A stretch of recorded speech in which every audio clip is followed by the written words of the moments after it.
Di sebuah desa terpencil yang diapit oleh hutan lebat, terdapat sebuah misteri mengerikan yang menghantui penduduknya. Anak-anak mulai menghilang secara misterius satu persatu. Seiring berjalannya waktu, desa itu menjadi suram dengan ketakutan dan kecemasan yang merayap di setiap sudutnya. Penduduk desa tidak tahu apa yang terjadi pada anak-anak mereka. Setiap malam, ketakutan akan penculikan semakin mencekam. Orang tua merasa takut untuk membiarkan anak-anak mereka keluar rumah, bahkan saat matahari terbenam. Namun, di balik ketakutan itu, ada satu cerita legenda yang beredar dari mulut ke mulut. Konon, ada makhluk jahat yang menghuni hutan tersebut yang dikenal sebagai genderuwo. Makhluk ini dianggap sebagai roh jahat yang haus darah anak-anak. Dalam ketakutan dan keputusasaan, seorang ibu bernama Ibu Ratna, yang anaknya juga menjadi korban penculikan, mengambil keputusan berani. Dia memutuskan untuk mencari tahu kebenaran di balik misteri ini dan menyelamatkan anaknya, sekaligus anak-anak desa yang hilang. Tanpa sepengetahuan warga desa lainnya, Ibu Ratna mempersiapkan diri dengan ritual-ritual kuno untuk melawan genderuwo.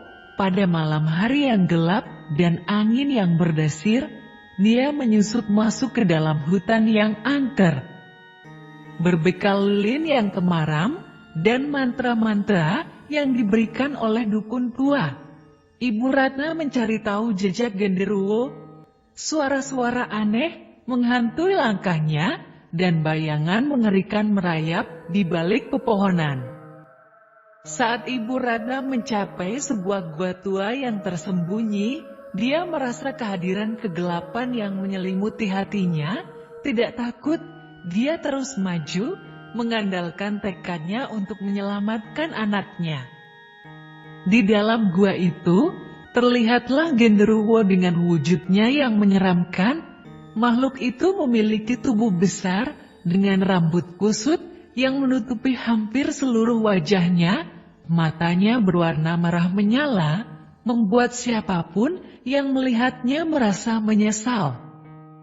Ibu Ratna menyatakan tujuannya dengan berani, "Aku tidak akan membiarkanmu mencuri anak-anak kami lagi. Berhentilah perbuatan jahatmu." Genderuwo melihat Ibu Ratna dengan tatapan yang dingin dan menyeringai.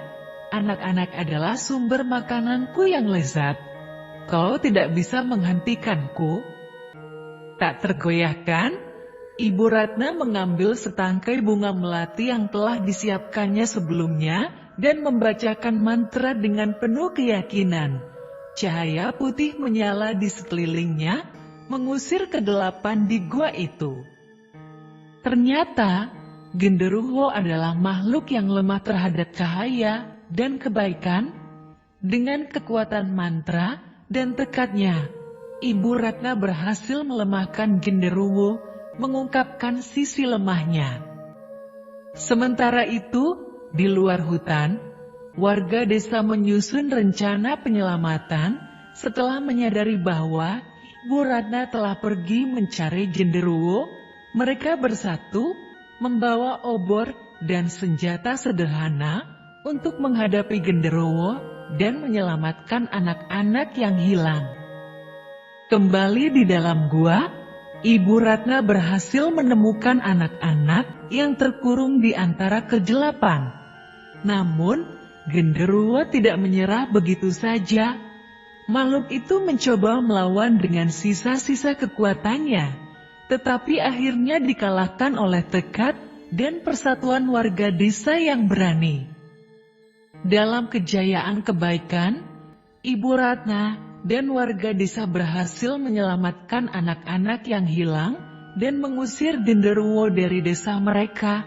Sejak itu, ketakutan yang menghantui desa mereda dan penduduknya hidup dalam damai. Namun, legenda tentang perjuangan Ibu Ratna dan makhluk jahat genderuwo tetap dikenang sebagai kisah yang mengerikan dan menginspirasi. Di malam hari, apabila angin bertiup dan hutan berdesir, warga desa akan berkumpul dan bercerita tentang petualangan Ibu Ratna dan keberanian mereka menghadapi kegelapan.